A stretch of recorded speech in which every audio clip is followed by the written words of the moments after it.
इसको खाने से बहुत अच्छा लगेगा और ब्लड भी प्यूरिफिकेशन के लिए होगा, और जिसको गैस्ट्रिक होगा, कुछ भी प्रॉब्लम है तो इसको खाने से बहुत अच्छा लगेगा। देखिए, ये सिर्फ फॉरेस्ट में ही मिलेगा, मतलब कि गांव में मिलेगा, और दूसरे बड़ा बड़ा स्टेट में ये नहीं मिलेगा। ऐसे इसको निकालना है। देखिए, ऐसे इसको ऐसे करके ऐसे निकाल के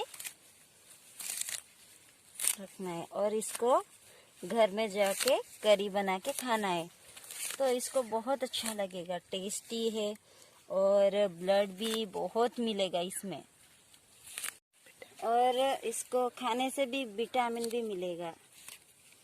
बहुत अच्छा लगेगा। आप एक बार ट्राई करिए, जब मिलेगा तो इसको अच्छी तरह से देखिए। ये प्लांट को देखिए, ऐसे रहता है, थोड़ा बड़ा रहता है और ऊपर में छोटा आता है।